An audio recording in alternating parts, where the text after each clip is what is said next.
Gago, galit si Jonah. Ha? Susi daw. Ha? Susi, taka dito. Hindi ka galit. Hindi nakakabalik yung susi. Hindi ko mailang. Tapos buhat-buhat. Bibig. Bibig ko. Kasama? Bibig ko. Good day everyone and hello everybody! Grabe, ang tagal kong hindi nakapag-upload at napakarami ko ring for edit pero sa ngayon, ito muna ang isi-share ko sa inyo. After ni tatay mag-pack ng order ngayong araw ay umalis na rin kami. From Taguig City ay dadaan pa kasi kami ng GMA Cavite para kuhain yung cake na pinagawa namin para sa kasal nila mother sa sister-in-law ni tatay. Nahirapan na rin kasi kami makahanap ng baker sa Gumaka na gumagawa ng affordable na customized cake. Kaya naman kahit mahirap ibiyahe ay for the go na. Why? Wala pa yung ube. Ay, Maganda wala yung kami cake. wala kami dito pera. Wala. Bakit? Wala kuya, wala Tanga.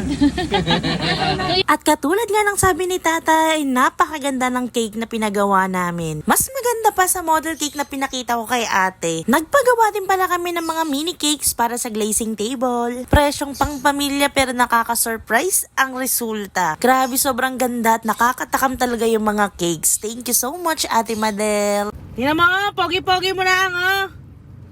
Pogi mo lang ay sama-sama ng ugali mo. After namin umalis ng GMA ay dumiretso na kami pa uwi ng Gumaka. Walang tulugan to kakabantay ng cake kasi alam nyo naman kung saan sikat ang Quezon. Surviving the cake without buho-buho even if you are in the Lubak, capital of the Philippines. Fast forward around 3 to 4 p.m. ay nakarating na rin kami sa bahay. Kumain na rin kami at ang ulam namin ay adobo, luto ni Bibi. In fairness, marunong magluto. After niya ay nagpahindag-hindag lang ng konti pagkatapos, nag-start na kaming mag-ayos at mag-asikaso ng mga gagamitin at lulutuin para bukas. Natapos na nga rin ako dito mag-marinate ng manok at nakapagtimpla ng gagawing Shanghai. At ipinabalot ko na rin kila tita. Mahigit 2 kilo nga daw ito sabi ni mother at hanggang kinabukasan ay hinahanap niya at nang may maiulam-ulam daw sila. Kaya lang ay wala nang natira. Dumating na din pala yung name na pang backdrop nila. Ang ganda. 3 pieces for 500 pesos. Sobrang mura. Nag-start na rin pala kaming kumain dahil halos 9 p.m. na. Hindi na namalayan ng oras dahil sa dami ng dapat trabahuhin. Kain tayo everyone. After ko kumain ay pumasok na rin ako sa kwarto para makapagpahinga. Pero yung mga naiwan sa labas nag-start na silang magpalobo ng balloons. At tara!